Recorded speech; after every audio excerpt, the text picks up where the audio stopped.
Chers téléspectateurs, bienvenue dans votre page spéciale dédiée au sel, le service d'entraide et de liaison. Donc, dans notre plateau, nous avons Yannick Duneau. Bonsoir. Bonsoir. Vous êtes donc pasteur. Oui, tout à fait. Merci beaucoup d'accepter notre invitation, de participer à notre émission. Et nous avons Nadine. Bonsoir. Bonsoir Nadine. Donc, vous êtes marraine de 3 enfants avec le sel. Exact. Voilà. Donc, sans tarder, avant de commencer donc avec nos questions, nous allons écouter au téléphone Daniel Ilion et nous nous retrouvons tout à l'heure. Daniel Ilion, bonjour. Bonjour. Oui, donc vous êtes le responsable des relations avec les églises au sel. Oui, c'est exact.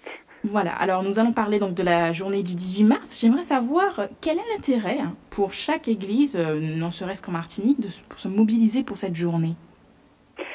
Oui, alors le sel s'est donné comme mot d'ordre d'être une action chrétienne dans un monde en détresse et nous travaillons avec des structures locales pour améliorer les conditions de vie de personnes et de populations en situation de pauvreté dans les pays en développement.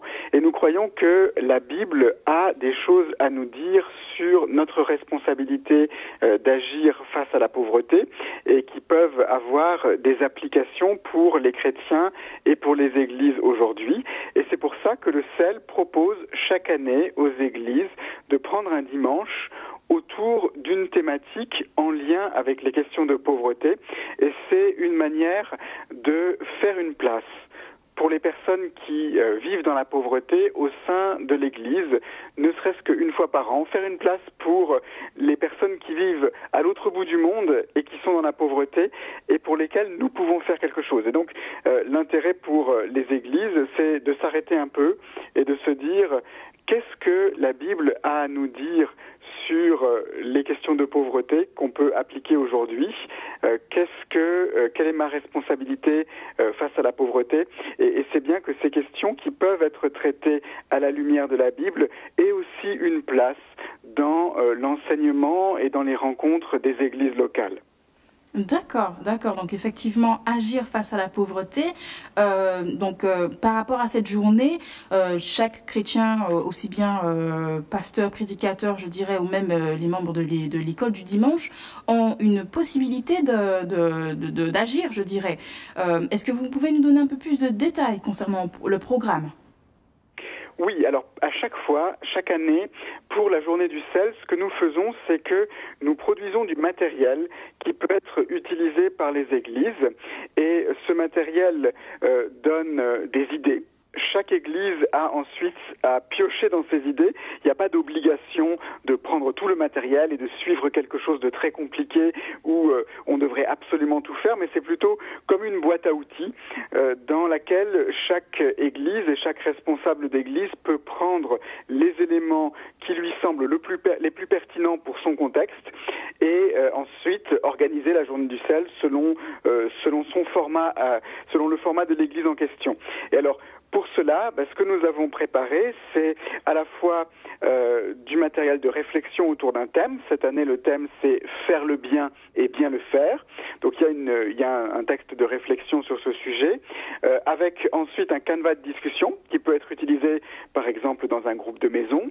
Nous avons aussi un canevas pour le culte, où nous proposons un déroulé complet de culte avec des propositions de chants et de lecteurs bibliques, un temps aussi pour faire une offrande pour le sel si l'Église le souhaite, et puis un canevas de prédication.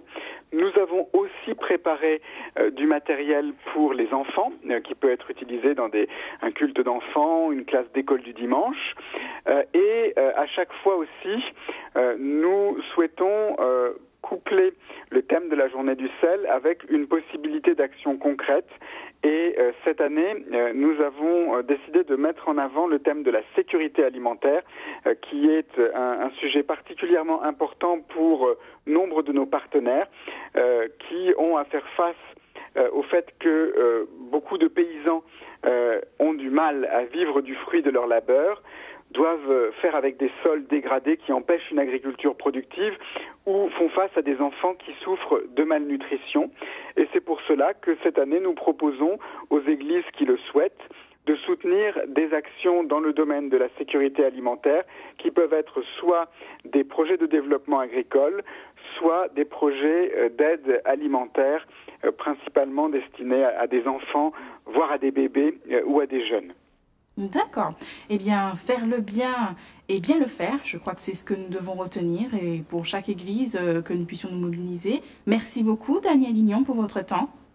Merci à vous. Très bonne soirée à vous. Au revoir. Au revoir. Oui, agir face à la pauvreté, faire le bien et bien le faire. Donc, c'était un petit peu ce que nous venons de voir avec Daniel Lignon, donc qui est responsable des relations avec les églises au sel. Pasteur Duno, pourriez-vous nous parler un petit peu plus de la vision et des missions plus concrètes du sel? C'est vrai que le sel, c'est une association protestante et qui travaille en France, mais qui a des partenaires dans différents pays, généralement les pays d'Afrique, les pays en voie de développement. Et le but principal, en tout cas, de cette organisation, c'est de pouvoir mettre les chrétiens des pays de France ou d'Europe en relation avec d'autres pays où les enfants n'ont pas les mêmes chances, que ce soit sur le plan médical, sur le plan de l'éducation. Et leur but, c'est de permettre à des enfants, à travers des parrains qui se trouvent en France en particulier, de pouvoir recevoir une instruction, des soins, permettre aussi, d'une certaine manière, aux églises de France, qui généralement connaissent un certain confort, de pouvoir aider, de rentrer dans une dimension d'aide, parce qu'il nous est aussi demandé d'aider le prochain, et puis de sensibiliser vraiment les chrétiens au sort d'autres personnes qui vivent dans des régions du monde qui malheureusement ne sont pas aussi ne sont pas privilégiées. Donc le but du sel, c'est de vraiment mettre en relation des chrétiens avec d'autres croyants qui se trouvent dans des situations de précarité ou de pauvreté. Voilà, effectivement, c'est pour cela que nous avons parlé de la journée du 18, qui est un des axes, je dirais, des événements clés qu'ils mettent en place pour lutter contre la pauvreté. En tant que nous, Martiniquais, quelle est notre possibilité d'ajouter en fait une pierre à cet édifice ? Alors, il n'existe pas d'antenne particulière sur la Martinique, puisque c'est une organisation basée en France, hexagonale.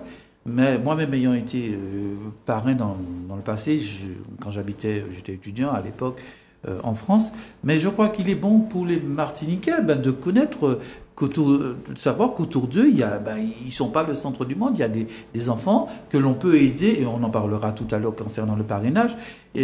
C'est pas seulement les enfants qui sont issus des pays d'Afrique, il y a aussi des enfants d'Haïti, en tout cas les pays en voie de développement. Et là, je crois que nous, Martiniquais, nous avons aussi à côté de nous des pays où il y a des situations extrêmes, et nous pouvons aider en portant main forte par une solidarité. Peut-être, elle peut paraître minime, mais mise ensemble, toutes ces solidarités, comme on dit, grain de diri capin-sac, ça peut faire quelque chose de plus important.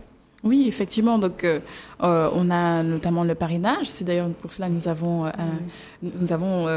Nadie sur notre plateau. Donc, pourriez-vous nous parler un peu de votre expérience par rapport au parrainage ? Alors, le parrainage a commencé par ma conversion déjà. J'ai accepté Jésus comme sauveur et Seigneur de ma vie il y a 30 ans. J'ai juste 30 ans, nouvelle-née. Oui. Et quand le Seigneur m'a rempli d'amour pour mon prochain. Et vraiment, une fois, je suis allée à la CLC, à la croisade du livre chrétien, à la rue Capitaine Manuel, et j'ai vu cette pancarte où, au début, il y a très longtemps, c'était l'amour en action, le mot d'ordre du sel. Et il demandait de parrainer un enfant. Et à ce moment-là, j'ai pris la décision de parrainer un enfant. Ça faisait déjà... Donc, ça doit être autour des années 80, au début du sel, en tout cas. Les premières marraines. Oui, pas première marraine, mais oui. Et donc, j'ai eu un petit du Pérou que j'ai parrainé.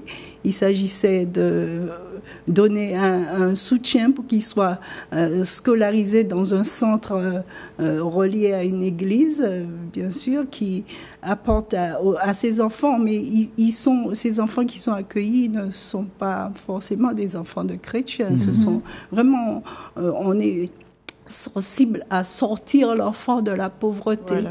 Donc, on apporte un soutien aux parents. Ils restent dans leur famille et juste, il y a un cadre éducatif. Ils ont leur scolarité payée par le parrain, leur scolarité, l'alimentation aussi pendant le temps d'école. Il y a des moments forts comme les cadeaux de Noël où on leur permet d'avoir la connaissance de la venue du Seigneur, de celui qui les aime, et leur donner vraiment un soutien, leur écrivant régulièrement, un soutien pour qu'ils puissent s'épanouir.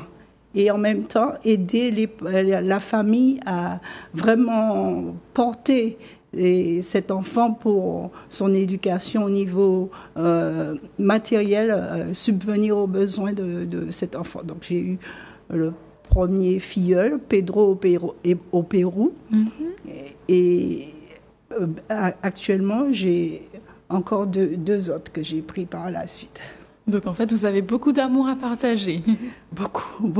Oui, ça fait plaisir. Est-ce que à part ce soutien financier, vous communiquez, vous êtes en contact avec vos filleuls? Voilà, il faut écrire régulièrement à l'enfant. Ça lui permet de savoir qu'il y a quelqu'un qui l'aide, qui l'aime, qui tient à lui et qui lui permet qui l'aide dans sa croissance et physique, pour sa santé, pour ses besoins au quotidien. Enfin, un tant soit peu, parce qu'on ne peut pas dire qu'avec 28 € par mois, ça suffit à porter toutes les réponses. Voilà. Mais l'enfant, en leur écrivant régulièrement, on a ce courrier qui vraiment est un baume, à la fois pour le parent et pour l'enfant, et vraiment ça fait du bien. Oui, alors est-ce que vous pourriez nous donner un exemple de lettre qui vous a le plus touché de la part de vos filleuls ou de plusieurs? Toutes les lettres me touchent, et la dernière, c'est une petite Karen que j'ai au Pérou actuellement, et sa dernière lettre, elle me disait: prie ma reine, prie beaucoup pour les enfants pauvres. Et ça m'a bouleversée. Je dis, oh là, il faut pas qu'on baisse la garde, parce que la pauvreté, elle est là, et elle augmente avec tous ces déplacés, il y a beaucoup de...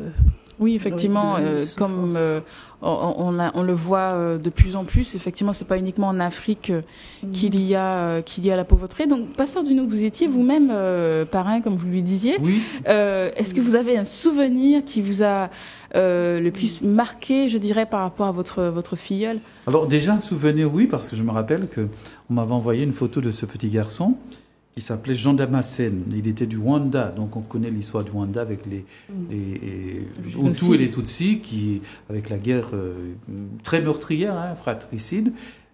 Et cet enfant m'avait envoyé une de ses photos, et j'avais installé cette photo dans ma chambre d'étudiant. Et un jour, on me demande: est-ce que c'est toi qui es là quand tu étais petit? J'ai dit non. C'est mon filleul. Tout ça, c'était pour la pointe d'humour. Mais c'est une manière de dire que on a cette capacité, et notre sœur Nadie a dit que le parrainage, je sais pas, on ne vous demande pas de soutenir à raison de 280 € par mois. C'est une aide qu'on accorde de 28 € en engagement, même on peut aller jusqu'à 35 €. Mais du point de vue personnel, ça ne nous coûte pas, mais ça peut permettre pour un enfant dans un pays pauvre d'avoir un certain nombre de choses qu'il pourrait avoir. Par exemple, accéder à des soins, même aller à l'école, à s'acheter des vêtements. Pour nous, ça paraît peu, mais dans un pays pauvre, donner 28 €, ça peut être une aide. Et puis c'est l'ensemble des parrainages, parce que nous ne sommes pas des fois les seuls à parrainer un enfant. Mais je voulais dire, mais pourquoi parler du sel et pourquoi en parler le 18 mars? Parce qu'aujourd'hui, on fait des journées de la femme, on fait des journées du créole, mais on oublie que y a des pays où les gens vraiment vivent la pauvreté. Et il nous faut sensibiliser nos compatriotes à cette réalité pour leur dire, voilà, nous sommes croyants, l'amour du prochain c'est quoi? C'est aussi penser à ceux qui sont dans des situations, surtout que le CEL, sa mission c'est de venir en aide à des structures locales qui sont sur place.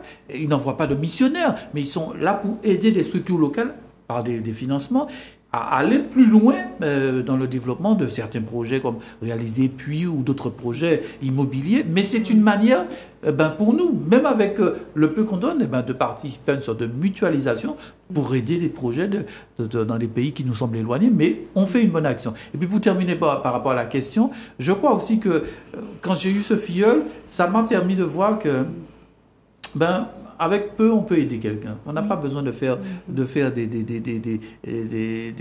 grands dons de 200, 300 000 euros pour aider quelqu'un. Chaque personne qui apporte sa pierre et comme je le dis, je recevais des courriers de cet enfant, des photos et de temps en temps nous permettait de passer par le CEL parce qu'on n'envoie pas directement le cadeau à l'enfant. Il faut passer par le service et c'est le service qui fait suivre pour qu'il n'y ait pas de problème à ce niveau. Mais c'est une très belle expérience et j'encourage les téléspectateurs à se renseigner et pour savoir ce que l'on peut faire.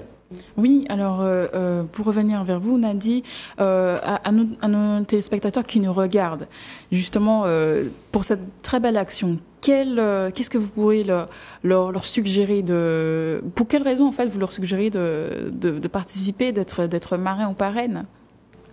Être marin, Ce serait plus marin, lui. Parrain ou marraine, c'est un bonheur parce que à travers le CEL, c'est l'une des rares associations qui à la fois aide l'enfant à vraiment s'épanouir dans tous les sens et à apporter un soutien matériel en même temps tout en laissant l'enfant dans son foyer. Vraiment, c'est une œuvre merveilleuse et j'invite beaucoup de téléspectateurs à se mettre quand ils ont reçu ce don de partager l'amour de Dieu, de se mettre à pouvoir accepter de parrainer un enfant qui a besoin de ce soutien-là pour sortir de la pauvreté. Parce que le mot d'ordre du CEL, qui est une association vraiment engagé dans l'amour en action et maintenant c'est faire le bien et bien le faire. On a vraiment ce souci de sortir les enfants de la pauvreté au nom de Jésus-Christ. Oui, parce qu'effectivement le CEL c'est une association protestante comme on l'a vu. Est-ce que vous pourriez nous expliquer comment accéder depuis la page déjà, comment devenir parrain, quel a été le cheminement? Alors on a la possibilité d'écrire directement au CEL. Il y a l'adresse à rue des Blins, à Bagneux, ou en demandant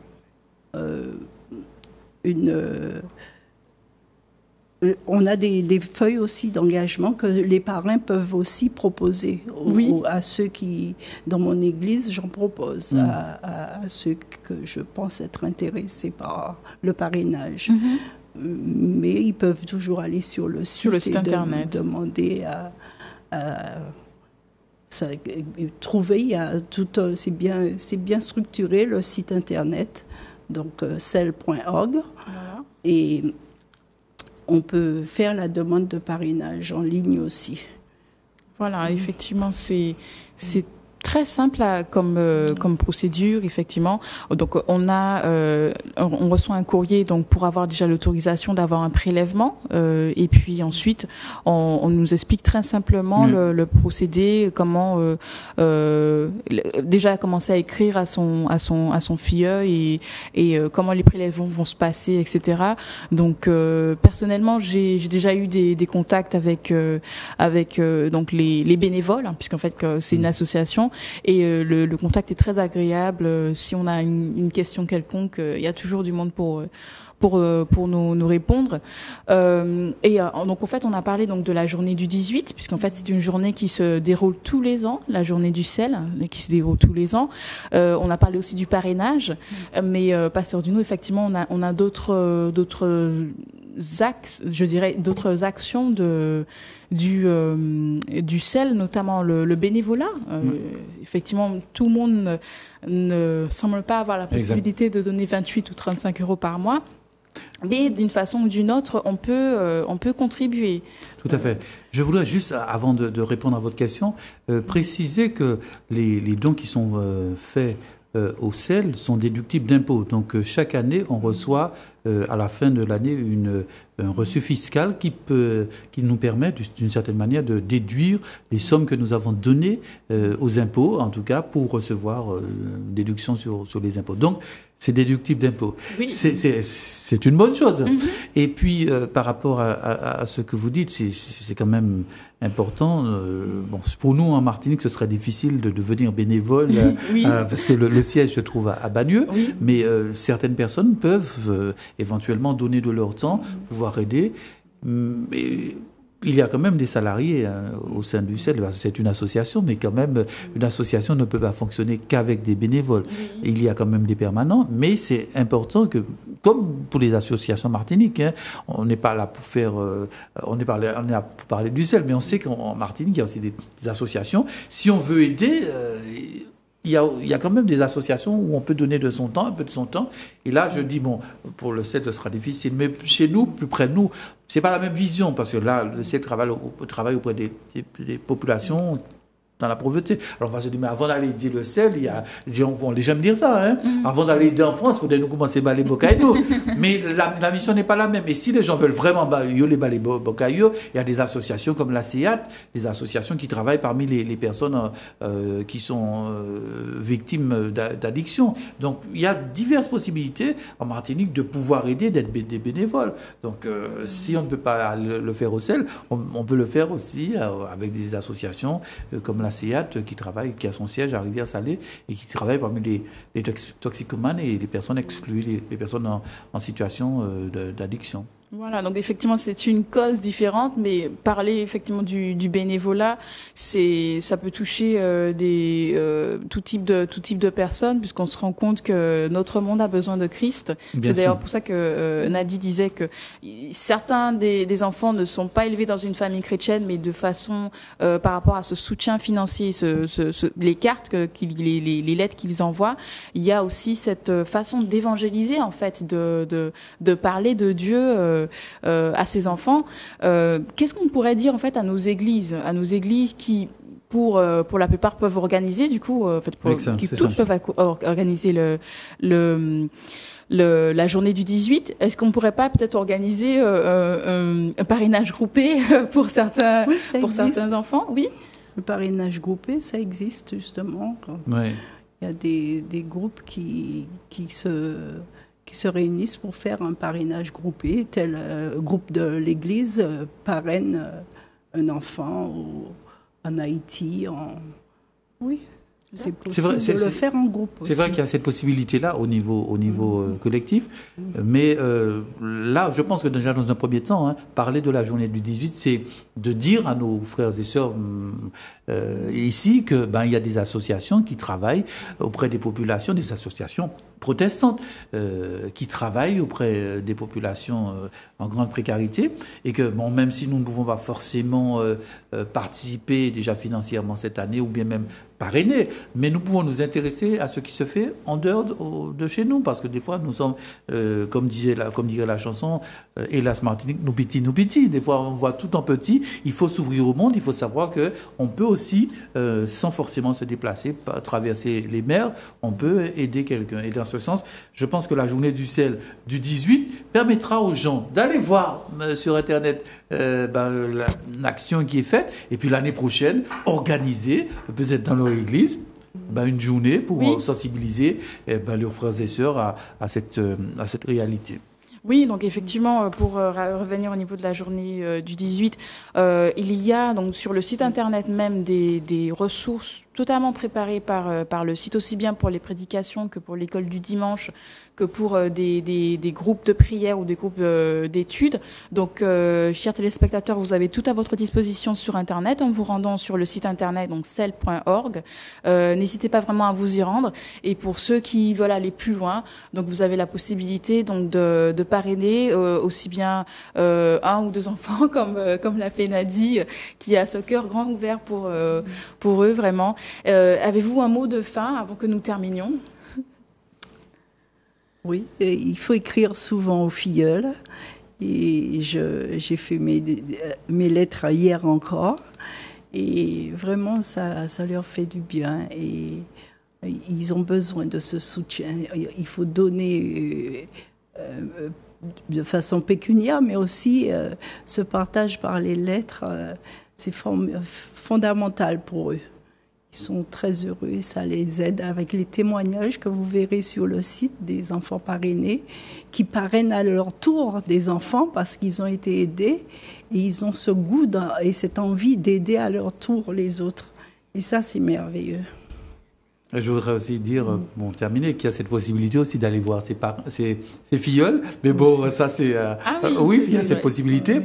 Là, il faut avoir les moyens, mettre en place un certain nombre de moyens. Mais c'est surtout dire à nos téléspectateurs qu'en fin de compte, il nous faut sortir de notre petit cocon et peut-être même porter notre pierre à l'édifice. C'est une association chrétienne qui travaille. C'est une manière aussi de pouvoir aider. Des fois, nous ne savons pas comment aider, participer à des actions. Bon, il y a beaucoup d'associations qui ont des causes humanitaires, mais si nous voulons avoir une cause humanitaire à défendre, eh bien, il y a cette association, le CEL, Service d'entraide et de liaison. On peut déjà aider de cette manière et c'est tout bénef pour ceux qui seront aidés. Eh bien, merci beaucoup, Pasteur Duno, et merci beaucoup, Nadie, pour merci, être dans notre plateau. Et une petite précision concernant donc les témoignages, effectivement, sur Rafé TV, nous avons également la publication de certains témoignages d'enfants qui ont été parrainés. Donc, vous pouvez, chers téléspectateurs, les suivre tout au long de nos programmes. Merci encore à vous. Et puis, nous vous invitons véritablement à faire le bien et bien le faire déjà. Donc, en faisant partie, donc en apportant votre pierre à l'édifice au CEL ou aussi bien à toute association qui vous tient à cœur. Et parce que par votre présence, vous pouvez toucher des cœurs, vous pouvez toucher des vies, et en tout cas, vous pouvez glorifier votre Seigneur. Voilà, très bonne soirée à vous. Et puis nous nous retrouvons très bientôt pour une autre page ou une autre série. Au revoir.